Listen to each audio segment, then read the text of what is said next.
Hello, everyone, and welcome to the now ninth instalment of Cannon Chat. Really delighted to have done 9 episodes of these now. And first and foremost, just got to say apologies that we haven't done one following the Stoke defeat and the Liverpool defeat. In hindsight, maybe for the best that we didn't, as emotions were running high after that. And to be frank, it's been far too depressing to be talking about Arsenal on a more than weekly basis. Anyway, guys, I'm delighted to say that I'm joined with James, as otherwise known to his friends as JJ from the Gooner Ramble. Had a little chat with him the other night, but delighted to get him on Cannon Chat this evening. James, how are you, mate? Yeah, a lot better than I was the other night. A lot better. It's sort of sunk it in now that nothing was going to happen. I still, you still cling to that hope that maybe, just maybe, something in the last hour or two will happen. But yeah, I'm over that now and looking forward to tomorrow watching England finish. And then I've got my Premier League back, haven't I? I've got Arsenal back to look forward to. Do you honestly mean that when you say you're looking forward to seeing England play tomorrow? I'm looking forward to it when the final whistle goes, because then obviously the real football's back, the Premier League. I cannot stand. But can you say you're looking forward to that as well? Yeah, I am. Yeah, because I can't stand this international break stuff. I think it's really boring. I mean, the World Cups I watch, I sort of enjoy. I call them the big shop window now. I like to see this person and go, oh, he might go somewhere. Oh, he'd look good at Arsenal. It never happens, but we just look at them and enjoy them. And but no, the other England games, they're so boring. I mean, that the other night, like I said, the highlight of that was, for me, was that kid running on the pitch. Yeah, we won't get into that too much. It was apart from the 4-0 win, that was probably the most exciting moment of the game, to be honest. Yeah. Not a lot to report on that. Not a lot of fun being an England fan. I'm envious of anyone from any other continent country getting to watch their respected team. Anyway, let's not go off on a tangent. It was quite depressing in a way, talking about Arsenal the other night on the Ramble. An hour and a half of us watching Arsenal's failings in the last 90 minutes of the transfer window. I mean, as you say, we sat through that last couple of hours just with that blind optimism that something could happen. We heard that we went in with a €100 million bid for Lamar Arsene Wenger. Today, we were just talking about it before we went on air, that he was discussing with BN Sports that was all true, and that he's so open, so honest with reporters over in France. In light of those comments, what have you made of Arsenal's transfer window? I'll echo what I said the other day. We are, for everything that's gone bad, we are still extremely, extremely lucky, because, like I said, if Atletico Madrid didn't have their transfer ban, they would have ended up with Lacazette. He would not be in North London. He would not be wearing a number 9 Arsenal shirt. He'd be in Spain, playing with his mate Griezmann. Kolasinac was signed in January. That was already done. So who would we have ended up with? I'm sure that we would have got a striker. Would he have been at the level of Lacazette?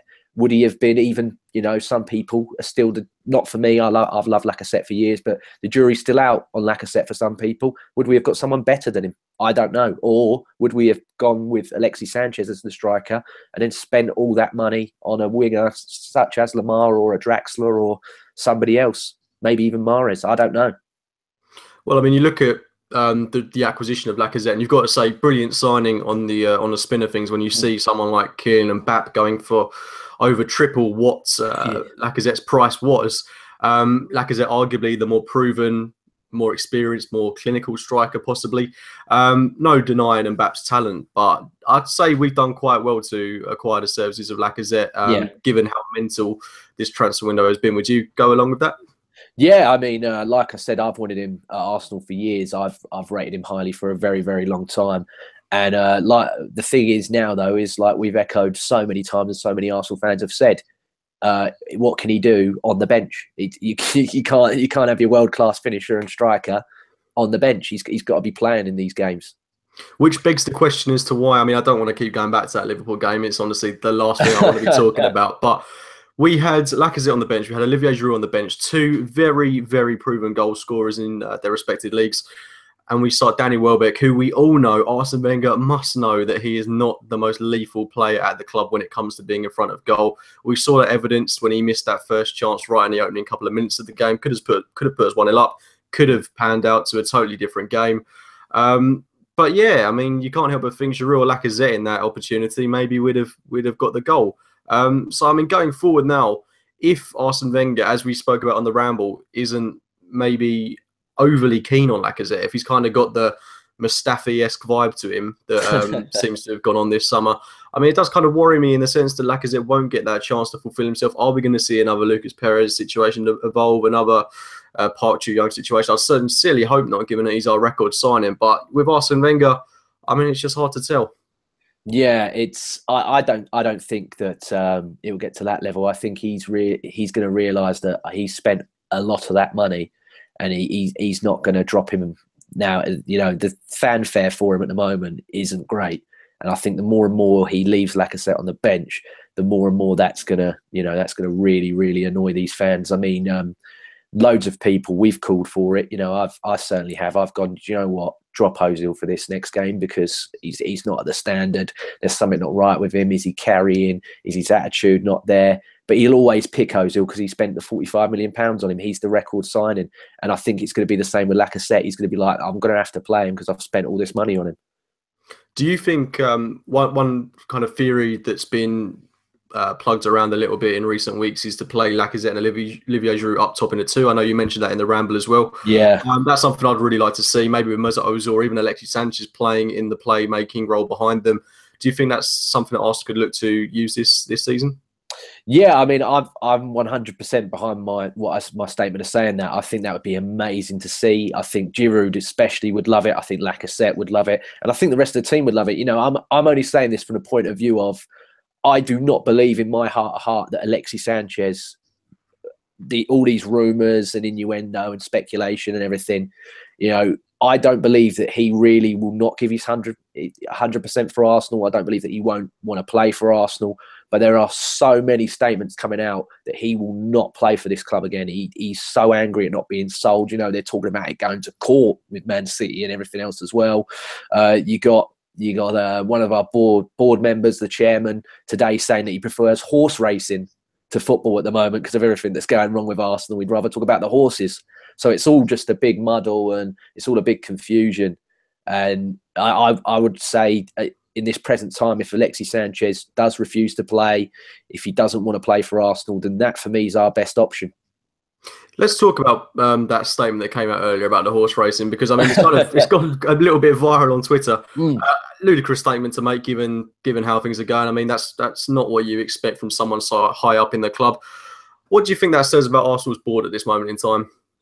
Well, like we're going to talk about later, harmony throughout the squad. I don't think there's harmony throughout the squad, throughout the boardroom, throughout the fans. I think there's a lot going on there that is such a mess. And we all the time hear about there's going to be investigations, there's going to be this, there's going to be that. I think top to bottom, there's either got to be a change or there's got to be someone in a senior level that leaves and reveals what's happened, or we just need to completely overhaul the whole thing. Yeah, completely agree with you. But sadly, I think we all know in the near future that's not going to be something that's going to happen. I mean, the only way we're going to do it is, I think one thing that Arsenal definitely haven't done in the past, I know that with all due respect to certain people on Twitter, Mark King, who organised a couple of protests last season, I think that's something that needs to be done with a lot more backing from people that go to the games. I think they're kind of the only way we can get people to take notice of the unhappiness within the fans. With Stan Kroenke, we all know that he barely goes to games, but as soon as he stops turning over money, then he's going to take notice of things like this. So, I mean, boycotting games is one thing, protesting outside is another. I mean, there's so many different avenues to go down. It's just a case of letting people be vocal, and hopefully we can make some sort of change within the club. But, I mean, again, we could possibly be slightly overreacting. We are 3 games into the season, but the way we lost against Liverpool, 4-0, damning result. They were so much better than us, and it just kind of has the feeling of same old, same old. But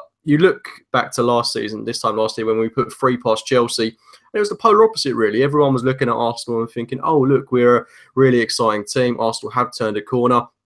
This season, back to square one. We've kind of had that kind of November lull a little bit earlier this year. Yeah, I mean, do you think we can turn this around? I mean, let's not be too negative. We are 3 games in. We've had the international break. Let's say we start afresh against Bournemouth. We've got a couple of winnable fixtures after that game away from home at Stamford Bridge. Not to say that any game is a winnable fixture for Arsenal right now, but do you think there's a way that Arsenal can turn this around and put this rough patch, if you will, to one side? Yeah, I mean, I don't think Arsenal fans are getting carried away. I think this is just a build-up of continuous problems that are going on with the manager, with the board. I think there's fighting in the stands and all sorts. It's really, really messy sort of atmosphere. And for me, a lot of these protests, they're very, very board orientated, which I agree with. But I also sort of feel that a lot of this planning and anger is going towards Stan Kroenke, is going towards Ivan Gazidis, is going towards Chips and the others. But at the end of the day, that 11 that is picked and that 11 that are given the instructions are from Arsene Wenger. Chips, Ivan Gazidis and all them do not get involved with what is happening on that pitch. And for me, I would still be protesting towards a managerial change. If that sounds harsh after 3 games. No, I don't think it does. I think the way you look at that Liverpool game and just decisions that are just mind-boggling. We've spoken about it so many times. I'm sure people are sick of hearing about it. But Hector Bellerin at left back. Yeah. For the love of God, why? Nacho Monreal in the heart of a back three away from home at the Britannia Stadium. Why? Why are you making these kind of decisions? It's ludicrous. To be honest, I mean, if you think about it as well, apparently these negotiations with Oxlade-Chamberlain started on that Thursday or that Friday. So I'm like, if he's actively seeking that move to Liverpool, why is he going to put his whole heart and his whole commitment into that game? For him, he'd be like, well, do you know what? We're a competitor for each other in the Champions League. So, no wonder he put a half-assed performance in, because he's like, fuck it, I'll give Liverpool the 3 points. So that means maybe next year I'm in the Champions League again and Arsenal aren't. He was so dreadful in that. I don't even know why he was picked. I don't even know why he was picked at all. Do you think it was one last throw of the dice from Arsene Wenger? Because I know people have been saying that a lot, but for me, from my personal perspective, I don't know why he would be so adamant on keeping a player that he's never started more than 17 times in a Premier League season. Yeah. Again, it's another baffling decision. It just baffles me from the point of view of if you knew that he was, negotiating with Liverpool on that Thursday or that Friday, why would you put him in? Why would you put someone that is talking to that club and everything else? That's what just confuses the hell out of me. Like you said last Friday, dice, maybe we'll keep him. Do you really think you're going to keep someone that's already entered negotiations with somebody else anyway? I mean, all right, that happened with Sanchez, but that Sanchez only happened that we've only kept him because we couldn't get the replacement over the line in time, which that even baffles me. Wenger was there in France commentating on that game where Lamar has scored that absolute slammer against Netherlands, and he scored again. He's in the stand watching it. The game's happening there. All he's got to do is walk down a couple of stairs and be like, "Hello, mate. Do you want to talk this through?" and sort it all out. I don't know why with Arsenal it's so hard to get these players over the line. Like everyone was moaning years and years ago about Chelsea trying to get Drogba and how long that took. But now it seems it's Arsenal that always take forever to get everything done. And I don't know are we still, are we using carrier pigeons for this paperwork? What is it? What is it that takes us forever compared to everybody else? Looking back earlier on in the transfer window, when we could have had Lamar for a reported fee of about £55 million, kind of practically half of what was being bid towards the end of the window. Do you think it was maybe Arsenal's reluctance to go in for a guy unless they were certain that Sanchez was off? Because we all knew about these negotiations with City, but they didn't actually come in with a proper bid until transfer deadline day. So do you think that was City trying to play with us? Do you think they knew we wouldn't go in for Lamar unless we knew Sanchez was off? Do you think it played out like that? And do you think that was what was in the back of mind of Stan Kroenke's and Arsene Wenger's mind when investing in someone like Lamar? I think it's a bit of both. For me, I don't think Stan Kroenke really cares about who's there, who's staying, who's going. I don't think he knows. All I think he knows is he owns a football club in London, and they win a cup sometimes. They might not win. They might not win a cup, but every now and then he gets money for this, he gets money for that. And all the money that we've lost not being in the Champions League, he's recouped from selling players. They've managed to get that back. So well done for them. Hooray! It's not really made us compete. It's not made us a better team. But it's made them their profit. So, yeah, well done. They're talking about extending the corporate area. That's some more money. I saw it when people were filming outside on the deadline day by the shops and everything. We got like a little coffee shop there now. That's more money, isn't it? So, they could spend their money on stuff that's going to make them more money. apart from players who will make more money when, you know, someone new joins. You know, say if Tommy Lamar did sign on deadline day, how many people do you think the day after are going to be in that shop getting their shirt printed? You Exactly, know, mate. Exactly. Do you know what I mean? How many people are going to be buying coffees just after we've lost 2-1 to Bournemouth? They're going to want more than coffee, mate.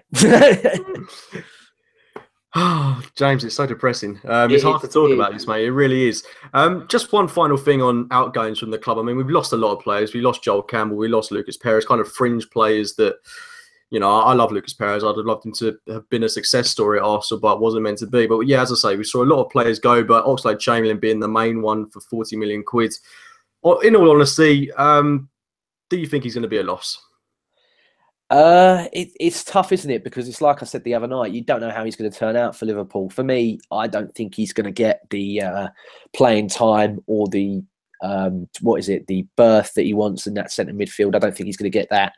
But I don't know, if it gives someone else an opportunity, someone that's younger, someone that could develop into a better player than Oxlade-Chamberlain, then I'm all for it. And if it means that we revert to Hector Bellerin back on the right, where he's better, not on the left. I mean, for me, I still, like I've said, I think Hector Bellerin's carrying something. He doesn't look like half the player he was a few years back. And it literally means that Kolasinac can play on that left-hand side, will start instead of being on the bloody bench. Then, yeah, I'm all for it. The one thing I will say about Oxlade-Chamberlain's transfer is that when he was going to Chelsea, I was actually worried. I was really quite nervous about what Conte would do with him playing in that right wing back role. I thought that he could turn into a lethal machine, a really good product for Chelsea, and could certainly disperse someone like Victor Moses and be part of what could be another title winning side under Conte. But when he went to Liverpool, I was a bit more accepting of it because I think Jurgen Klopp's a brilliant manager, a very attack-minded manager. But when I know now that he wants to play centrally, do I think he's going to get ahead of Gini Wijnaldum? Do I think he's going to get ahead of someone like Henderson, Lallana, Emre Can? I think they're much better, more competent central midfielders than an unproven Oxlade-Chamberlain. I think it could be, a couple of games in central midfield down the line, and Oxlade-Chamberlain's being shunted out to the right or left wing, kind of exactly what was being done to him at Arsenal. Even then, Salah and Mane on the wings, it's going to take an injury to someone for him to get a starting berth in that side. I think Liverpool are going to rely heavily on rotation this season, but if he wants a consistent and regular football, I think that's going to be a difficulty to get in a very strong, very exciting Liverpool side. So I would wish him all the best, but given the way his transfer panned out, I'm not going to be honest. I don't hope he helps the title rival. And that's my final note on Alex Oxlade-Chamberlain. Let's talk about one other player that is out of contract this time next year. Mesut Ozil wrote a rather heartfelt message on Instagram the other day, across all his social media channels, in fact, saying that stop talking, start supporting. Wonderful message from him or his PR manager. I'm looking forward to seeing how Ozil plays this season. I think he's one guy that, even if he is off this time next year, we were talking about it in the group chat the other day that, we all think that he's going to give his all. He's a player that is devoted to Arsenal Football Club, and it's kind of hard to blame him for jumping from a sinking ship. If this is carrying on this time next year, you can only hope that things pick up and he signs a couple of years contract extension. What did you make of the message that Mesut Ozil came out with the other day, mate? Well, for me, it's what I've screamed out for all along, not just from Mesut Ozil. I think I wanted someone to take accountability and for someone to stand up and be counted for Arsenal. And I think Mesut Ozil's the one who's jumped the gun and gone, right, then that's me then. I'll do it. And I think Mesut Ozil is frustrated on the pitch. I think Mesut Ozil might be frustrated at what's happening at the club. I mean, he come from Real Madrid. That's a club that's ambition personified, with their managers and everything else like that. If you don't win the league within 1 or 2, you're out the door. You're gone. If you don't win the Champions League within 1 or 2, you're out the door, you're gone. I don't think they treat the Copa del Rey like how Arsenal treat the FA Cup. I think if you just won the Copa del Rey and you finished 4th or whatever in the league, you'd still be sacked. That's the kind of ambition Real Madrid have. That's the kind of club Real Madrid are. And I think, people are saying, well, he didn't leave on deadline day, even though he's got all this with him. What suitors did he have? We know Barcelona looked at him. We know that Borussia Dortmund looked at him. But do you think in January, when he can negotiate with clubs, that people aren't going to come in for Mesut Ozil? Do me a favour. Do me a favour. There's going to be a list of clubs that want Mesut Ozil. Do you think that Arsenal behave like a big club? Because you mentioned their Real Madrid, if they won the Copa del Rey, and if they finished fourth, for us, we might look at that as a successful season. For Real Madrid, that would certainly be a failure. Do you think we behave in the manner of the top teams out there? I mean, look at United, won the FA Cup under Louis van Gaal. He's gone the next season. Do you think we're not ruthless enough? No, oh God, no. No, it's too squeaky clean, nicey nice on the pitch, off the pitch. It's, for me, that's one of the main things that Arsenal do wrong. It's like what we've said time and time again. I don't believe Arsenal own their size, and I think that we're such, for want of a better word, Jessies when it comes to negotiating and everything else like that. If a club goes, no, we want this, and we go, no, that's what we're offering, and it gets to a standstill, it's going to go in the other club's favour. I mean, for me, the worst thing that annoyed me with the Oxlade-Chamberlain thing is why are we selling him to Liverpool? After all that with Luis Suarez, I wouldn't give Liverpool the time of day. As soon as Liverpool rang up going about Oxlade-Chamberlain, I'd have slammed that phone down. If it come up on the caller ID, Liverpool or Melwood Training Ground, whatever you want, I'd have slammed that phone straight back down and gone, you are getting absolutely nothing from us. Absolutely nothing. But, beggars can't be choosers. We took the money. He's gone to his boyhood club, whatever, he supported as a kid.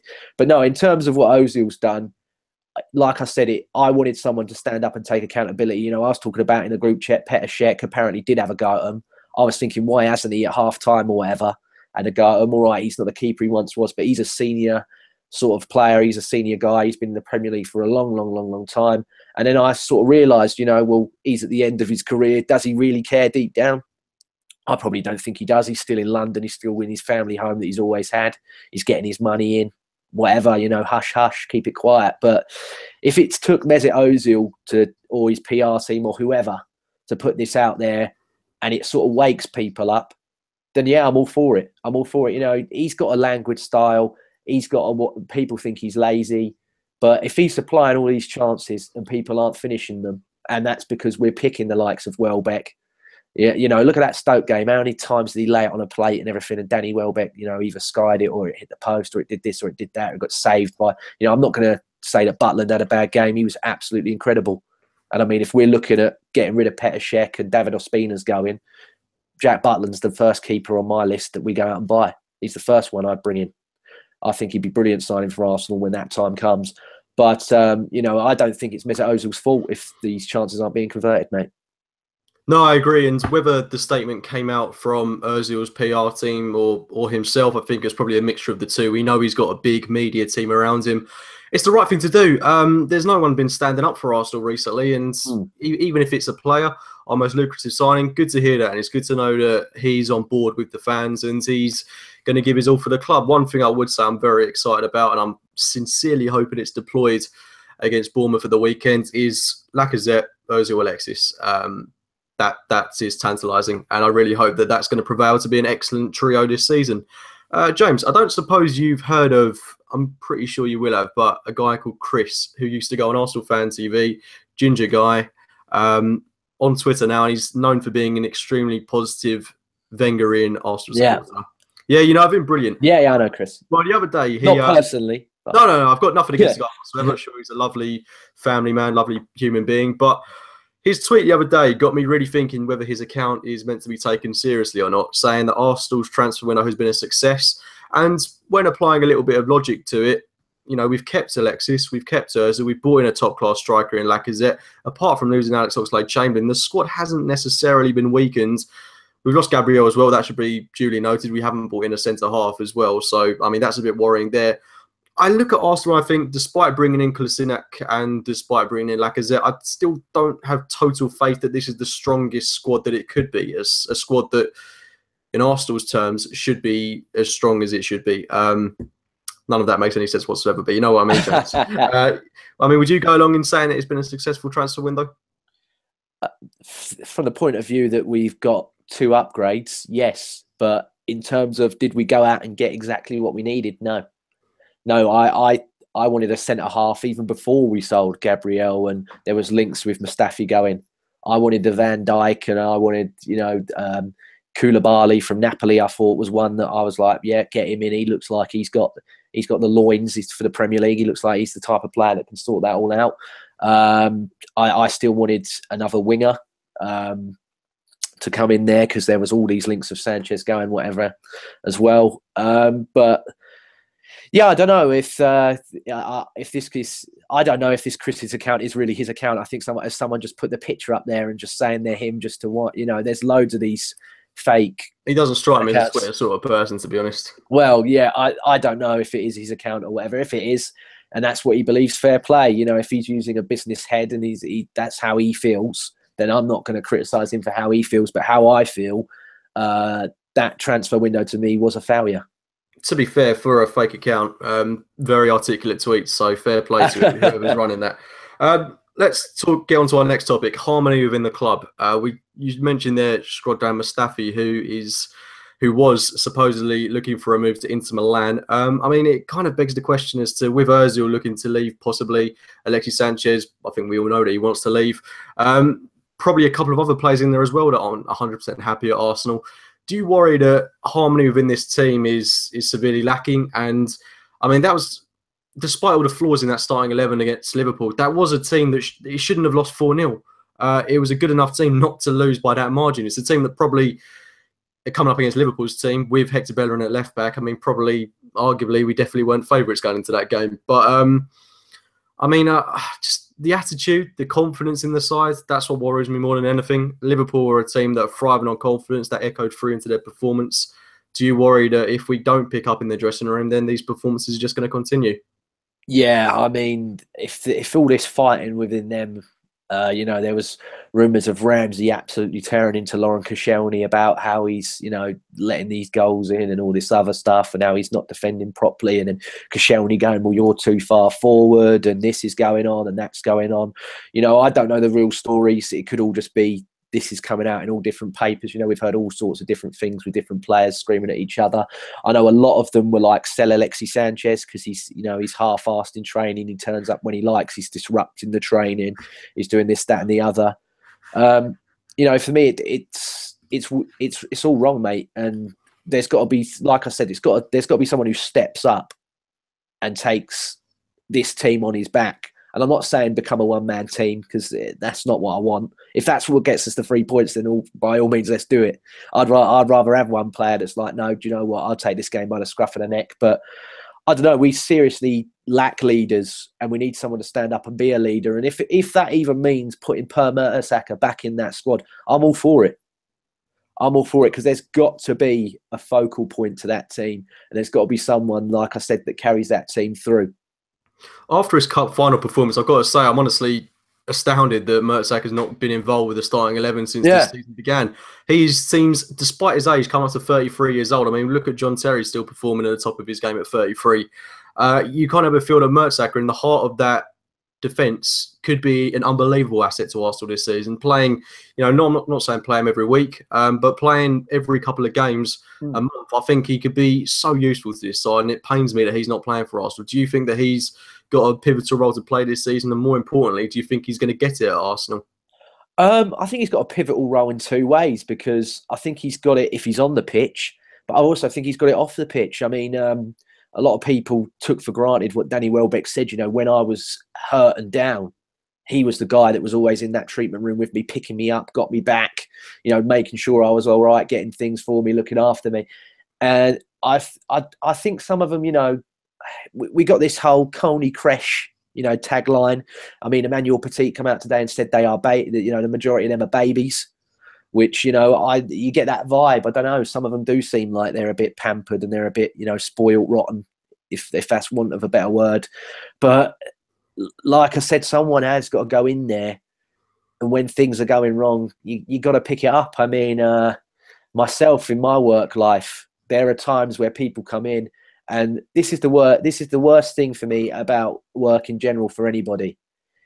All of us have stuff going on in our home, in our lives, everything else. But for me, that stuff drops when you walk in to your workplace, and you got to be fully focused on what you're doing in your workplace.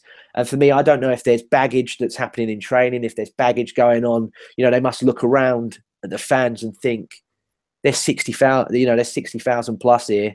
All right, maybe, you know, 52% or 52,000 or whatever of the home fans, whatever. So like 50,000 plus or whatever you want to call it. and they're all screaming at us. You know, that first 20 minutes against Bournemouth is going to be tense. If we go a goal down, oh my God. I think that whole game, unless we score early, that whole game's going to be horrible. I literally, that first 20 minutes though is going to be a cauldron, absolute cauldron. You think? I mean, I've been to my fair share of games, and I think it's going to be quiet. I really do. I don't think there's going to be much of an atmosphere. I think there's going to be plenty of seats available for that game. No one's going to be particularly excited for it. I think it's going to be a dull, timid sort of atmosphere at the game. I'm expecting protests beforehand, and I sincerely hope there are some. Yeah. So it's a bit more vocal, but I think it's going to be tame. I really do. But yeah, like I said, when you step over that line, and you got that video package beforehand of all those great Arsenal teams, all those great Arsenal goals. I don't know if it's got to take a legend coming in and saying to them, "Look, you don't know how lucky you are to be playing for Arsenal." James, honestly, you won't get that at Arsenal. You see how Arsene Wenger has shunned Tony Adams. He's shunned Thierry Henry. He's shunned Patrick Vieira. It's Arsene Wenger or nobody. And whilst he's in charge of Arsenal Football Club, those guys that we all love, we all look up to, we all want to see have a say in the dressing room, are not going to get a sniff. Per Mertesacker is a very rare exception, and we'll see how long that lasts because it's not happened before. And Arsene Wenger does kind of hinder and destroy these relationships with players, ex-players that could have so much to offer Arsenal Football Club. I don't know. For me, I'm like, if they all come back from international week, Tuesday or Wednesday or what have you, I'm just throwing stuff out here. I'd organise a day out for them or something. Just social. You've got to get them, or you've got to get them in there, and Wenger's got to walk out. Take them to Nando's. Yeah, anything, mate. Absolutely anything. Or Mertesacker, Cech, Koscielny, some of these players that are the senior players have got to go to Wenger and Steve Bold and the others. Right, for want of a better word, F off. And we're all going to get in this room and we're going to sort it out. For me, Mikel Arteta, when he first joined Arsenal, this is why I love the man. And I still love the man to this day. All the players were eating in their own cliques. They're all doing their own thing. And he was like, what the hell is this? And they were like, well, that's what we did. And he moved all the tables together, all the chairs together. You can read about this. It's fact. I'm not, nothing here I'm saying isn't fact. It's all true. And he was like, no, we eat as a team. And we all talk as a team. Everyone intertwines with each other. None of this, you go with that lot, you go with this lot. We're all together. And, we severely missed that man. Apparently he was offered a youth capacity role. Apparently he wasn't. And he's at Man City now. And look what they're doing. They're flying. Yeah, I mean, that's another player as well that we can add to the list of ex-professionals that could have had a role at Arsenal and haven't. He was a great man off the pitch. And him and Per Mertesacker, they could have offered a lot to Arsenal still. And I hope that Mertesacker does. I really hope that we learn from what you say there about Mikel Arteta bonding. Well, he's got the job, hasn't he, from next year? And I think he'll do a brilliant job. Because when you look at it, I think, we got the League Cup coming up. We got Europa League coming up. I think Mertesacker will probably be picked for those games. And you watch them young players when they're with Per Mertesacker. If they score a goal, he'll be the first person they run to. Yeah, I remember when we played Leicester and we beat them by 2-1, that game where Danny Welbeck scored that goal. I believe it was Callum Chambers came on alongside Per Mertesacker in that game, young 21-year-old Callum Chambers. And Mertesacker was just brilliant with him. Absolutely brilliant. I could be wrong. It might have been Koscielny, but I'm 95% certain it was Mertesacker. And I agree with you totally. Great role model for the young guys coming through. Brilliant mentor. And I hope we see him play more this season, because it would be a shame if he went out this time next year in the way that maybe Arteta or Rosicky did, where they didn't have the capacity to play at the top level anymore. But Mertesacker, I think he's still got game in him, and I think that he could be a valuable asset to Arsenal Football Club. Whilst he's our club captain, let's not be silly. Let's get him games. Vital characters to have in the team, and I hope that he can lead the club to some glory this season. Anyway, let's move on to that game this Saturday against Bournemouth. I don't know how to feel about it, mate. I'm looking forward to it. On one hand, I'd expect Arsenal to win this game. Part of me tells me that this is going to be a scrappy, scathy 1-0 win. I want to see a convincing performance. Arsenal have got to go out there. They've got to go and play well. Lacazette, Ozil, Alexis has got to be the front three. And I want to see Arsenal putting players in the right positions and Arsenal coming out with, I'd love to say, a convincing 3-0 win, but I think it's going to be anything but that. I think it'll be touch and go. How are you feeling about the game? It's one of two ways, isn't it? You know, in my head, I'm thinking that we're going to go out there and we're going to struggle, but we're still going to pull it through. And then you also think, on the other hand, this is the type of game where Arsenal do come back and we thump someone 3 or 4, and we're like, you know, what we all worried about? Like, yeah, come on, like, what we all panicking about? It's fine. But I'm going to go with my first thought. I think this is going to be a proper scrappy game, because I think Bournemouth, they're down in the dumps.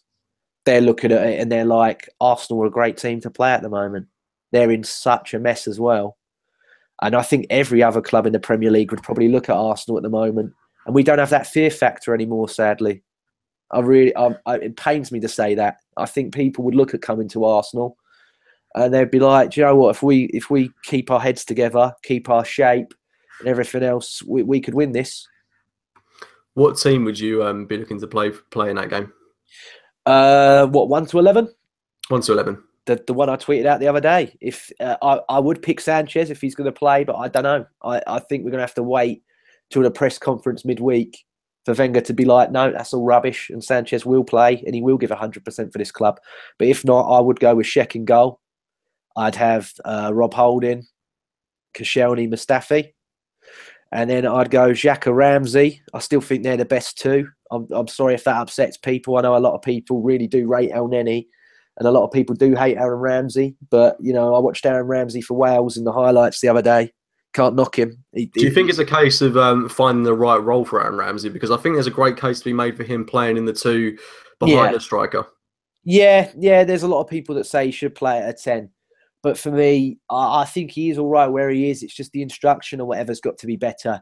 And I mean, people are saying, oh, Xhaka and Ramsey don't have the legs to play in the midfield to protect the back 4 and everything else like that. I think Xhaka tackling-wise is fine. I don't think he's the quickest, but you can't doubt Aaron Ramsey's engine. That guy's up and down the whole game. You know, I've never looked at Aaron Ramsey and gone, he's slow. Aaron Ramsey's got an engine. That boy can sprint up and down. Don't worry about that. How would you feel about playing not for this game coming up at the weekend, but at some point in the season, a midfield trio of Wilshere, Xhaka, and Aaron Ramsey? Yeah, I'd throw that out there. I mean, Wilshere's staying here now.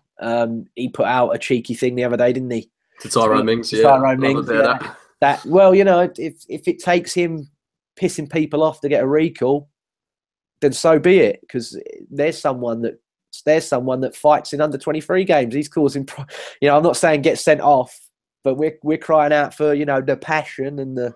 Do you think he'll be on the bench? Because he's fit. I mean, he's made that quite obvious with that message he sent to Tyrone Mings. I mean, we've seen him play a few under 23 games now. No reason, really, for him not to be on the bench this weekend. Well, he knows Bournemouth, doesn't he? I mean, if he could be valuable in that game, he could have a bit of scoop. He could have some inside knowledge. I'd have him on the bench. He'd be on my bench, yeah. For sure. Do you think that maybe for this game, I mean, we've seen it in the past, Arsene Wenger's done a few mental things. One game that sticks in my mind is when Jack Wilshere returned from injury previously, out of nowhere, played against QPR, and we beat him 1-0 through a terrible Mikel Arteta goal. Jack Wilshere ran the show in that game. But do you think this could be maybe one of those mental moments where Arsene Wenger completely throws the dice? We go back to a back 4, for example, a completely different midfield, unexpected front 3. I mean, do you think this could be one of those games to really shake up this Arsenal team? No, mate. I think he's. I honestly, I think he's going to stick. He's going to stick with what he's not necessarily saying he's going to put Bellerin on the left and all this, but I think he's going to stick with that same lineup because he truly believes in his heart of heart that these are the guys that are going to get him over the line. These are the people. This is the way, and it's going to provide the results. You know, I mean, he's come out there and said that this squad is better than the Invincibles, and I mean that they could be technically, but in terms of that fighting spirit, in terms of passion, in terms of loyalty, in terms of loving the club, knowing what it means to be an Arsenal player, they're nowhere near the Invincibles, mate. Yeah, that's a ludicrous comment if so.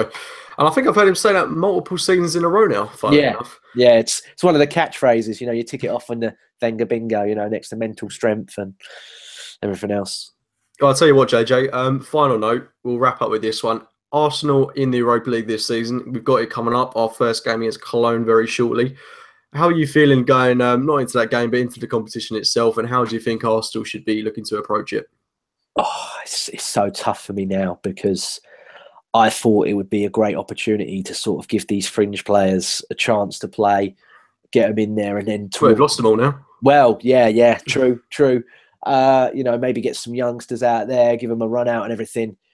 And now it seems like it's one of the best outlets for us to get into the Champions League. So do you play the big boys from the start? It's so tough, mate. And I mean, we've been justifiably harsh on Arsene Wenger talking here today, talking like what we are now. But that is a massive dilemma that I don't want. So I don't know what's going through his head. I feel sorry for him having to juggle that. Well, I mean, surely the logical solution would be a mix of the two. So have experienced players in there. Certainly a competition for Per Mertesacker. I don't think that's undeniable. Jack Wilshere as well. Great chance for him. El Neni, Coughlin. These players could get a game there. Yeah. I'd quite like to see Wilshere and Coughlin play together at some point as well. I think that could be a good midfield to try out. But yeah, I mean, Reece Nelson, opportunity for him. Willock, chance there for him. I mean, I look at this team and I think that we've got a robust enough squad to cope with this competition. But again, it's knowing when to be sensible when throwing in an Alexis Sanchez or a Mesut. You can't see Ozil and Sanchez playing away from home at Bate.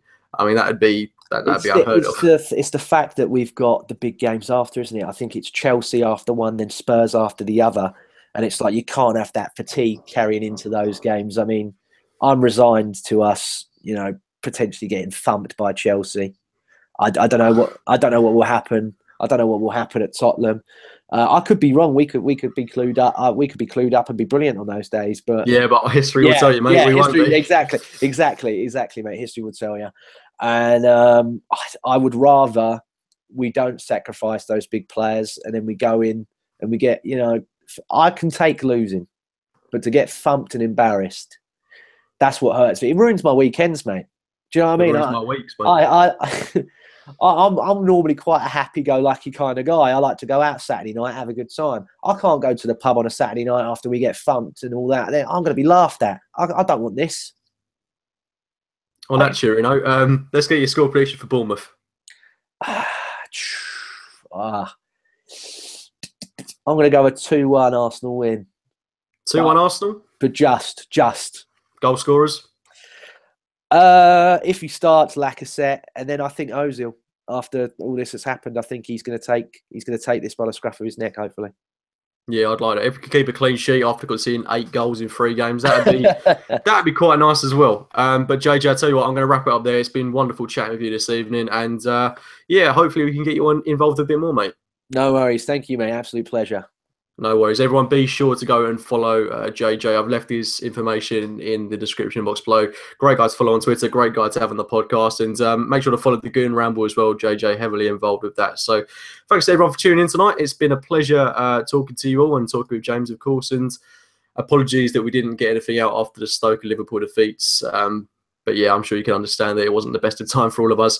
And hopefully we'll be back this time next week discussing Arsenal's thumping victory, I hope, against Bournemouth. Anyway, JJ, once again, thank you. Be sure to follow him. Be sure to follow Cannon Chat as well on Twitter. Subscribe to the channel, like the video, all that good stuff. And from myself and JJ, we'll be speaking to you very soon.